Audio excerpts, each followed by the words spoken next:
Hello students, welcome back to my channel. Vishal Gupta आपका teacher. कैसे हो आप सब स्टूडेंट्स? इस वीडियो में मैं आपको बीकॉम का जो हमारा सब्जेक्ट है ऑडिटिंग एंड सेक्रेटरी प्रैक्टिस का, उसका chapter number 11 verification and valuation of assets and liabilities start कराने जा रहा हूँ।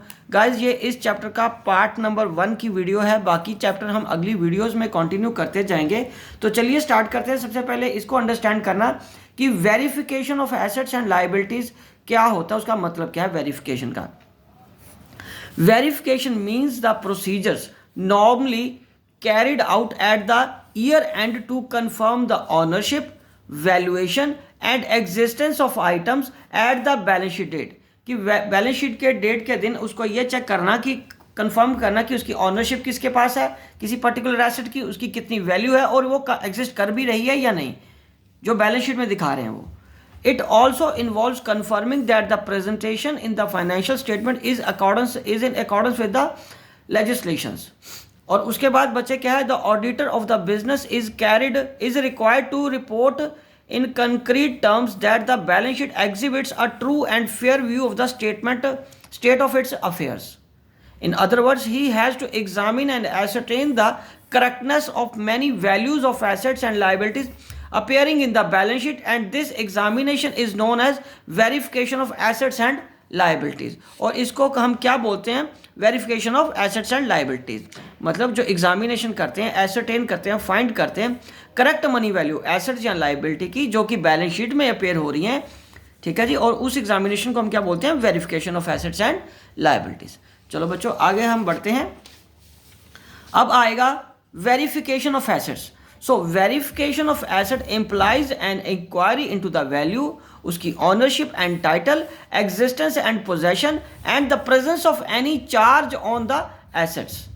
So the ICAI, Institute of Chartered Accountants of India, in its standards of auditing has laid down the verification of assets should be aimed at establishing their existence, ownership, possession, freedom, proper recording, freedom from encumbrances, proper recording and proper valuation. From this we can say that the objective of verification of assets may be said to be from an opinion to form, said to form FORM, form एक opinion बनाना है in respect of each of the following. किस respect में, तो evidence of existence of the assets done by physical examination, evidence of ownership of the assets done by legal and official documents, और तीसरा evidence as possession of assets done by checking that these are free from any charge. तो इसमें हमें जो chartered accountant ने standard of accounting auditing में हमें बताया है कि वेरिफिकेशन किस चीज़ की होनी है, उसकी एग्जिस्टेंस की, उसकी ऑनरशिप की, उसकी पोजेशन की, freedom from encumbrances, proper recording and valuation की। ठीक है, इन सबको फोकस में रखना है वेरिफिकेशन करने के वक्त एसेट्स की। ठीक है बच्चे, चलो अब हम आगे बढ़ते हैं। वेरिफिकेशन ऑफ लाइबिलिटीज कैसे होता है। So बच्चों, verification of liabilities like that of the asset is very much necessary to form an opinion as to the truth and fairness of the financial statements. So the objectives of verification of liabilities as per standard auditing are to form an opinion with regard to the following. So number 1 क्या बच्चे, balances in the creditor's account reflects a true position as to the liabilities of the business. और दूसरा क्या है, all liabilities of the client's business including those not recorded in the books of account whether intentionally or otherwise are disclosed in the financial statements. उसके बाद तीसरा क्या बच्चों, these are properly valued in accordance with the generally accepted accounting principles and these are properly classified and disclosed. और वो properly classified और disclosed होनी चाहिए। ठीक है जी, ये liabilities के related है। और अब एक इंपॉर्टेंट डिफरेंस जो आता है बच्चों, वो ये आ रहा है कि डिफरेंस बिटवीन वेरिफिकेशन और वाउचिंग, इन दोनों में फ़र्क क्या है। सबसे पहले है बेसिस इसका नेचर ऑफ वर्क का। Verification examines the assets and liabilities और vouching examines the entries of the account books. Time at the end of the year, time throughout the year. Basis personal and documentary examination, and vouching में only documentary evidence. और valuation में it includes valuation, it doesn't include valuation. ठीक है जी। चलो अब हम आगे बढ़ते हैं बच्चों, difference between confirmation and verification. So बच्चों, confirmation implies those techniques adopted by the auditor through which he affirms certain facts and balances from the competent parties. Physical verification means inspection of tangible assets by the auditor. It includes counting, weighing and identification, as also quality evaluation of the items concerned. So the items which require physical verification by the auditor may be cash in hand, bill receivable, marketable securities, stock and stores, investment in possession of the client, plant and machinery, land and building.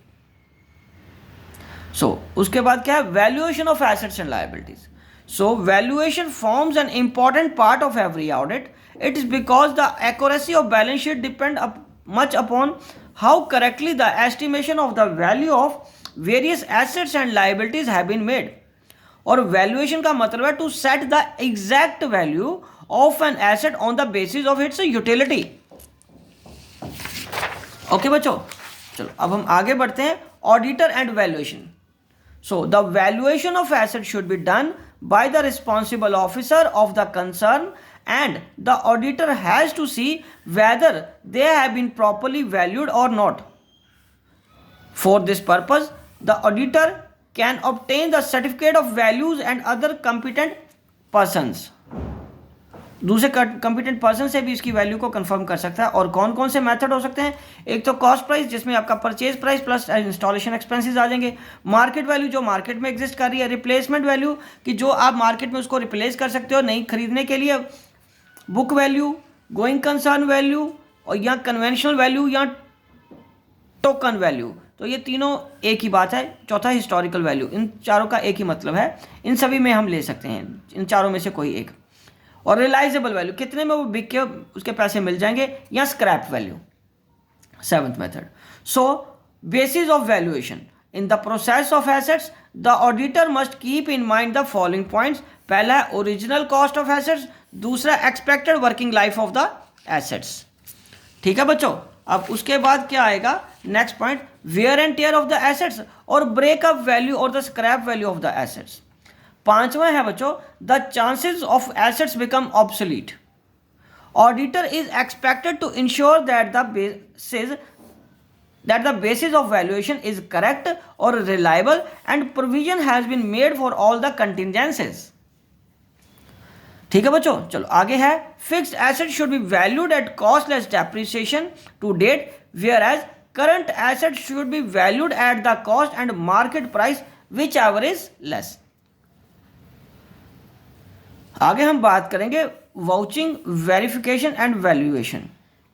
So vouching is the process of comparing entries in the books of account with the bona fide vouchers, और verification on the other hand proves the existence, ownership and the title of the asset. और valuation उसके तीसरा point में क्या आएगा, certifies the correct value of the assets and liabilities at the date of balance sheet. और दूसरा difference का point क्या इन तीनों का, वो है सब्जेक्ट मैटर। तो वाउचिंग का सब्जेक्ट मैटर है, vouching is made of the entries recorded in the books of original entries and their posting in the ledger. और वेरिफिकेशन और valuation on the other hand are made of the assets and liabilities appearing in the balance sheet at the end of the year. उसके बाद by whom, watching is done by the senior auditor and the audit clerk. Verification on the other hand is done by the auditor himself or his associates, and valuation also. और when कब कर सकते हैं हम, vouching is done after the entry of the transaction in the account books, and verification and valuation on the other hand are done at the end of the financial year when the financial accounts are to be prepared. ठीक है बच्चों, और उसके बाद evidence. Evidence क्या है, in vouching bona fide vouchers are sufficient evidence for vouching. Verification is made on the basis of evidence such as the title deeds, receipts of the payment made etc. And in the valuation, an auditor has to depend upon the certificate of owners or directors. अब verification and valuation of different assets कैसे किया जा सकता है? For the purpose of convenience we may divide the assets into 4 categories. पहला क्या बचे? Intangible asset, उसमें गुडविल, पेटेंट, ट्रेडमार्क और कॉपीराइट. और फिक्स्ड एसेट्स कौन सी है? वो तो आपको पता है, land and building, plant and machinery, furniture, fixture, motor vehicle etcetera. और तीसरा फ्लोटिंग एसेट्स कौन सी हैं? Cash in hand, cash at bank, bill receivable, stock in trade, sundry debtors, investment etcetera. और चौथा क्या? Fictitious assets, preliminary expenses, discount of issue of shares और debenture etcetera. ठीक है बच्चों, तो बच्चों ये टॉपिक मैं यहीं कंप्लीट करता हूं. आई होप कि आपको अच्छे से समझ आ गया होगा. आप इसी तरह मेरे चैनल को सब्सक्राइब करके वीडियोस देखते रहिए और अपना कोर्स कंप्लीट करते रहिए. बाकी इस पोर्शन को हम नेक्स्ट वीडियो में अपलोड करेंगे. ओके जी, डन.